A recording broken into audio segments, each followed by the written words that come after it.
નમસ્કાર દર્શક મિત્રો, આપ જોઈ રહ્યા છો અરવલ્લી ગુજરાત ચેનલ। હોળી પર્વના આગમન પૂર્વે બજારોમાં ધાણી અને ખજૂરની ધૂમ। નવપરિણીત યુગલો ધાણીનો હોમ કરી મેળવે છે આશીર્વાદ। હોળી પર્વના હવે ગણતરીના દિવસો બાકી રહ્યા છે, ત્યારે ગ્રામ્ય અને શહેરની બજારોમાં ખજૂર ધાણીથી બજારો ધમધમી ઉઠ્યા છે। મકાઈ જુવારની ધાણી ફોડી વેચાણ કરતા વેપારીઓએ ધાણી ભઠ્ઠાનો આરંભ કરી હોળી તહેવારમાં ધાણીની માંગને પૂરી કરવા ધાણી ફોડવાના કામે પરોવાયા છે।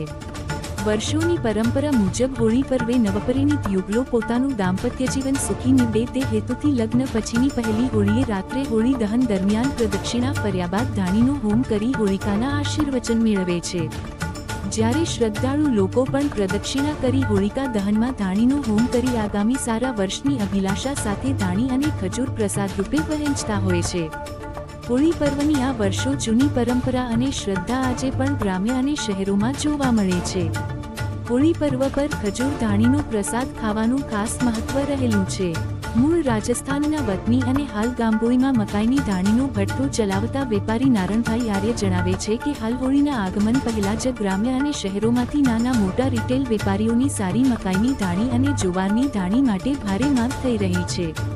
મકાઈ ધાણીનો ગયા વર્ષે પ્રતિ 1 કિલોના છૂટક ભાવ 100 રૂપિયા હતો, જેમાં ચાલુ સાલે 100 રૂપિયાનો વધારો થતાં ચાલુ વર્ષે ડબલ ભાવ એટલે કે 1 કિલોના 200 રૂપિયા ભાવ થઈ ગયા છે।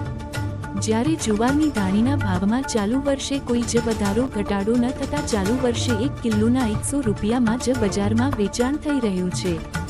જ્યારે ખજૂરમાં ઈરાની, સીડલેસ, રેહાન બ્લેક, પિયર વગેરે ખજૂરની વિવિધ જાતોમાં 1 કિલોના 80 રૂપિયાથી માંડીને 150 રૂપિયા સુધી ખજૂરનું વેચાણ થઈ રહ્યું છે। વર્ષે ધાણીનું શેકાણ કરીએ છીએ, વેચાણ કરીએ છીએ। આ વર્ષે પણ એ જ ભાવ છે। ગઈ સાલનો એ 200 રૂપિયા જ હતા મકાઈની ધાણીનો, આ વર્ષે પણ આ જ ભાવ છે। જ્વારની ધાણીનો ગયા વર્ષે 100 રૂપિયા જ હતું, આ સાલે 100 રૂપિયા જ છે જ્વારની ધાણીનો પણ। આયડા ખજૂર પણ જેવી ક્વોલિટી છે એવા ભાવ છે। કેટલા વર્ષથી આ ધંધો કરો? આ લગભગ છેલ્લા 30-35 વર્ષથી ધંધો કરીએ છીએ। આજ શેકીએ છીએ ધાણીને વેચીએ છીએ, આજુબાજુ ગામડોમાં પણ પોખતી કરીએ છીએ। અને તમારું નામ? નારાયણભાઈ મોટાભાઈ આર્ય, ગામભાઈ।